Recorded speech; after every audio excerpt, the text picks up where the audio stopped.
back at Sunday's game, defense did a great job at limiting explosives. What can you attribute that to? Just a cohesive effort of a great rush plan, playing top down and just tackling. Yeah, that was a goal. Obviously, that's a very explosive offense, and so we just had to make sure we were mindful of those things. The difference between, you guys weeks 1 through 3 were one of the best defense in the NFL statistically. Last couple weeks been playing a lot better as well. Do you see a difference in how you're playing, and what are those differences? I think it's the approach. I think, sometimes it might take for some guys to take things personal, which is okay. And, you have pride in your work, and you just try to challenge as much as you can. And so I think just as we've been going about each week, it's kind of just being on the details of, hey, like this isn't good enough. Like what standard do we want to have? And so we kind of tighten some things up in the meeting rooms, and I think it's showing itself these past few games. And so we got to keep stacking, keep going, regardless of the results. How are you dealing with the power situation? Affecting your life at all? It's pretty crazy for sure. It's not impacting me too much. Obviously here we're making it happen, but I'm all good at home. So When you talk about those guys maybe needing to take it personally and step up the approach, would you anticipate that with a new coaching staff? Do you anticipate that when you've got so many new guys that are trying to get to know each other, or is it out of the ordinary? It's a mixture of those things for sure. Staff, new guys, but really kind of what it boiled down to was a few leaders just were talking and said, okay, what do we want to be? We kind of are still finding out our identity, and it kind of just won't just happen. We kind of have to create an identity, and some of the stuff was brought up about kind of the LOB days, about how they kind of went about practice and how the defense took a lot of things personally and challenged, and were very, obviously, you guys know, kind of an attack mentality. And so some people want to incorporate some of that into how we led, and I think some of that stuff has paid itself forward just by, hey, man, this isn't good enough. Trying to hold a higher standard for who we want to be.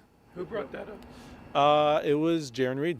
Jarran Reed kind of had that approach in mind, and we want to have a dog mindset. And we're not the LOP by any means. We're not them, and obviously they're not us. But it's just some of those stylistic things that we just want to incorporate. Is that when you came back from the bye? It was before the bye.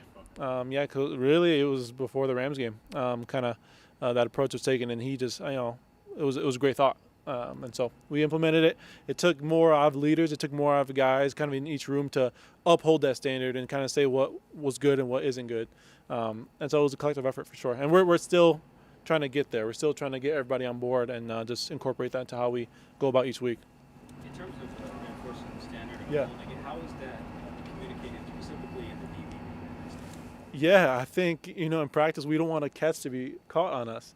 It's very simple, but if you're in a man situation, challenge. Like, you should take it personal if somebody catches a ball on you in practice. And just like kind of that mindset, it helps you be sharper. Like knowing that the room is going to probably get on you if you give up a catch or just don't finish a play. And so that's kind of the standard. And the DBs, leadership-wise, outside of myself, I think everybody's done a good job of, Spoon has done a great job of, stepping forward and just leading that charge. Coby, Bryant, Jenks, it's been a great effort. Talk about with Rayshawn Jenkins potentially coming back Yeah. this week, and the time you now have with Coby Bryant. What can that safety room be with Jenkins back on the field?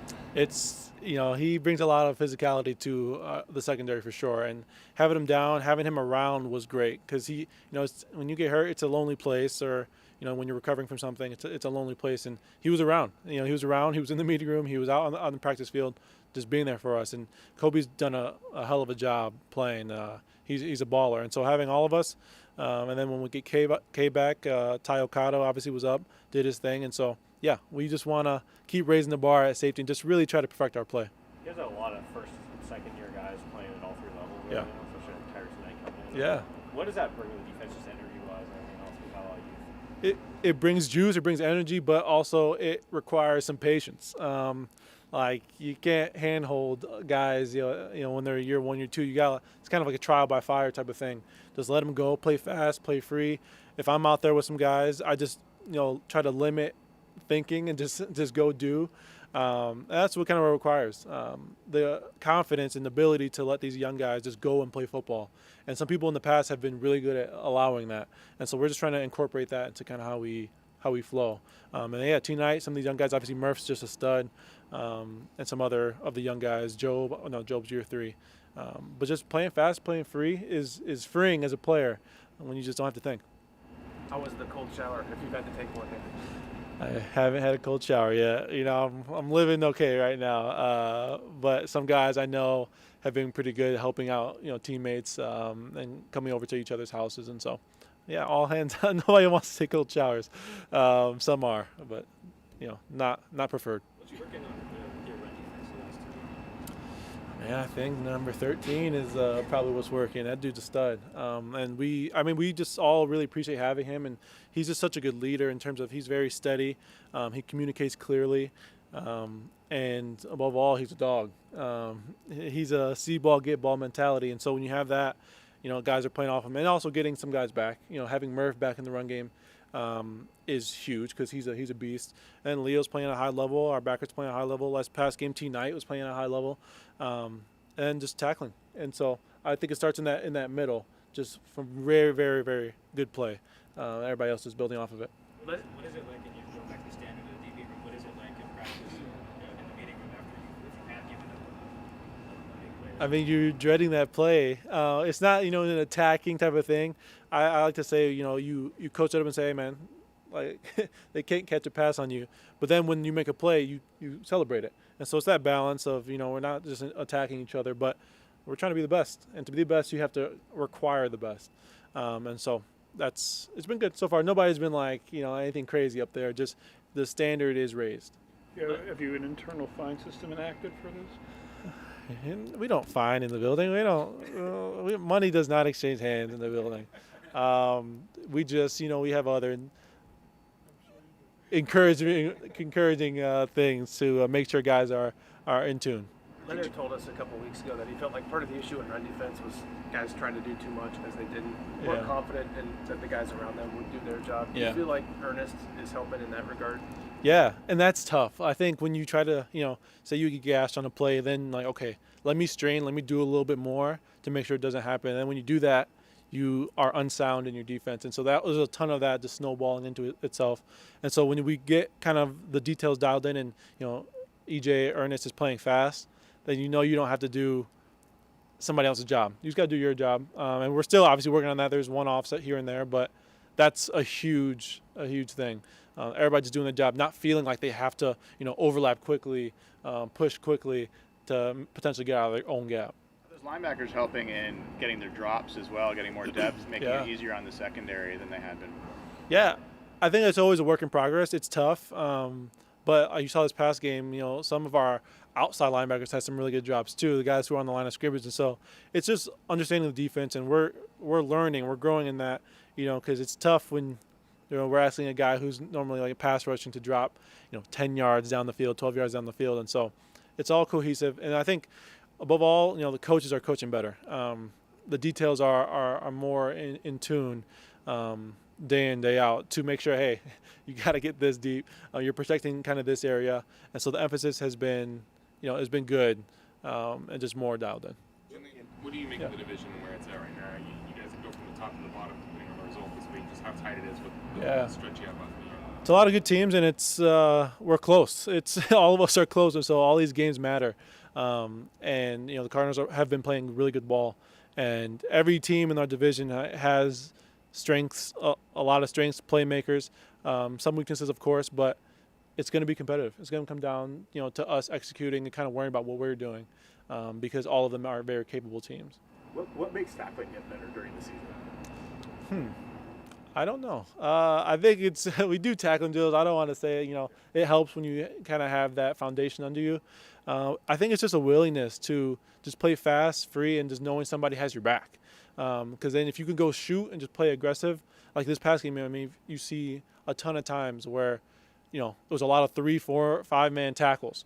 And so when that first guy is just shooting and just playing really aggressive, similar to how I think the best game that we showed that is maybe Denver week 1, is just people were just flying around. That makes tackling easier because then, people don't want to break tackles because they know more people are coming. Julian, if the why is an important component of leadership, Yeah. how has Mike been able to communicate that to the coaches and then to the leaders, then to the players? Yeah, Mike, he's done a great job of just requiring more from everybody, including himself. Obviously, it starts with himself, but I know got on the coaches to coach better and detail things out more so players could play faster. Then it's on players to bring everything to life. And so kind of setting standards, showing in the meeting room what's good and what's not. He calls good stuff high-powered stuff. And he calls not good plays in practice, like make it rights. Pretty much you got to make it right. And he's now been showing those in the meeting room, in the team room, so everybody can see what's good, what's bad. And so the standard is known across the entire organization. Devon Witherspoon seems like he's been making plays the last few weeks more than he had been. Why do you think that's the case? I mean, he's just a very good player. He's one of the better players on our team, and he plays hard every play. Those big, powerful splash plays, haven't been happening as much early in the season, but he's playing very good ball right now. And I don't know if he's being slept on across the league, but he's one of the better players, I think, on defense in the league. And you can you guys know, you see each game. Every play, he's just going all out, fast, aggressive, attacking, celebrating. And so I think he's just doing his normal thing. I think the ball's just happening to find him. But he's been in tune with his process all year. Speaking of going all out, his last blitz where he got flipped over, what that looked like on tape.